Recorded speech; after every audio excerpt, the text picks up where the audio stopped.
Hey there YouTube, it's Cobalt Blue again. Now since my entire Spider-Man collection was thrown out 2 months ago, I have nothing else to do but just rebuild from the ground up. And if you hear a whole bunch of noise in the background, that's my roommate's dog. I apologize in advance, even though I know everyone that's subscribed to me probably prefers dogs over cats. I have here the Marvel Legends Spider-Man Far From Home upgraded suit. I think this is the third time they've done this. First was for the actual movie release of 2019. The second one was 2022 with the alternate Peter head. And now we're getting it again. So I don't know what Hasbro's deal is, but you know, I don't have any more action figures, so I'm just thankful I can at least restart. Bottom you get Far From Home, upgraded suit. Oh my fucking god. I like the blue pattern in the spider logos and Spider-Man mask symbols you can see in there. There's nothing much on the side.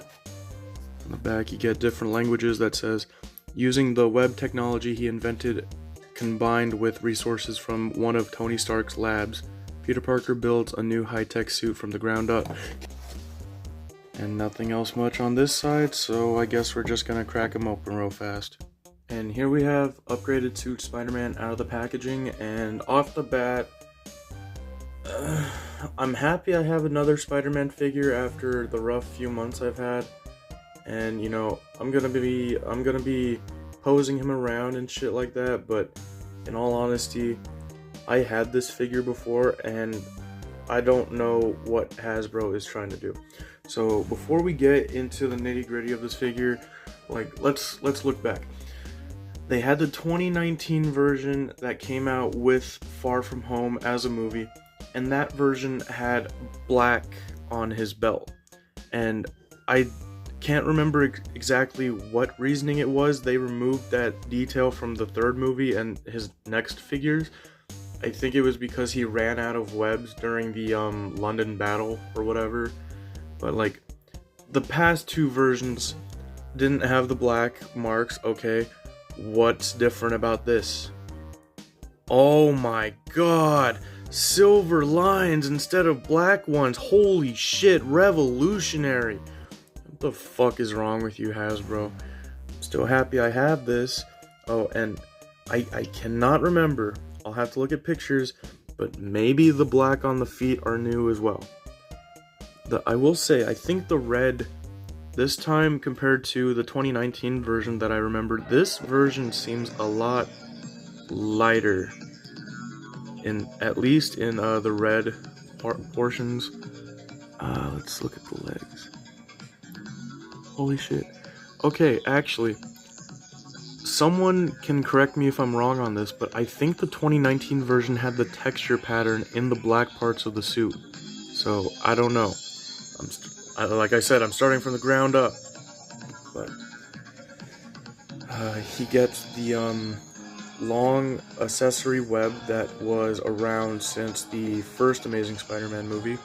And he gets 2 thwippers and 2 web grabbing hands, which is, it's generic, it's basic for a movie figure, but they couldn't at least give us brand new open hands with that integrated suit that came out. Like, they can't take that figure, those sculpt, they can't take that sculpt and just give it to future movie figures for Spider-Man.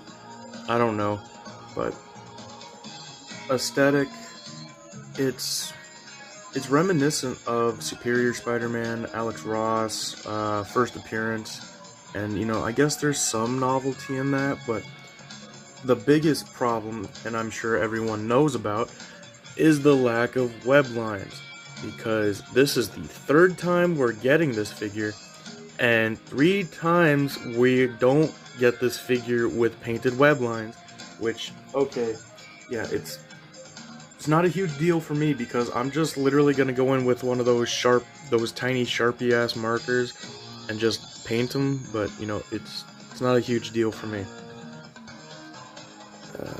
Articulation. Let's take this web off. Oh my fucking god.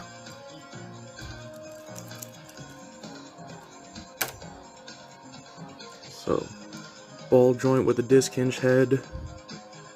Looks up that far, that down, all the way. He's got decent enough butterfly joints.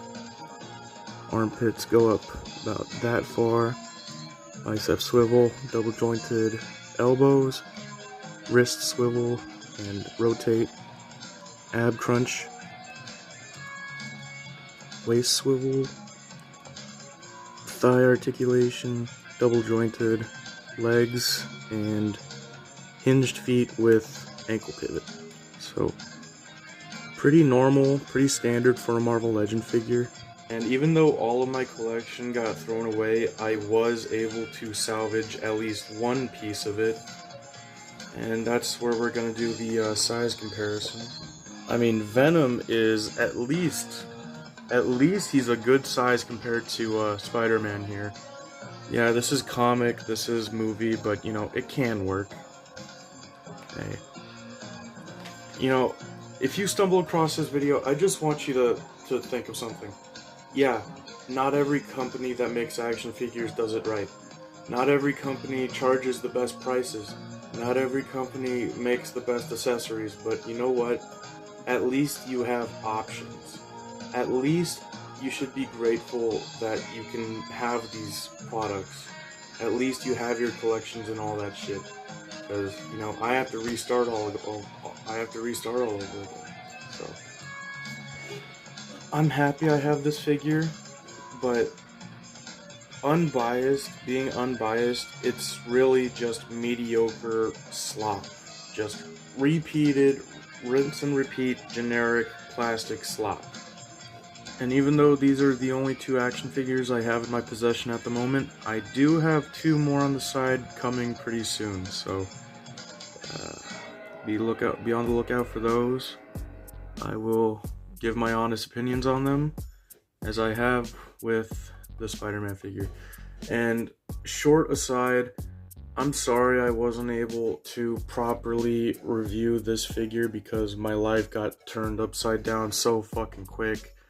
Like, I have some footage of me talking about the packaging and some of that stuff, but I just never had the chance to actually get around to doing a proper review. But otherwise, I really like this Venom figure, really good.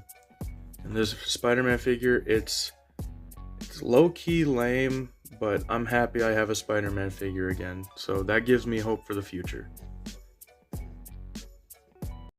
Fuck you, fuck you, fuck you. You're cool. And fuck you, I'm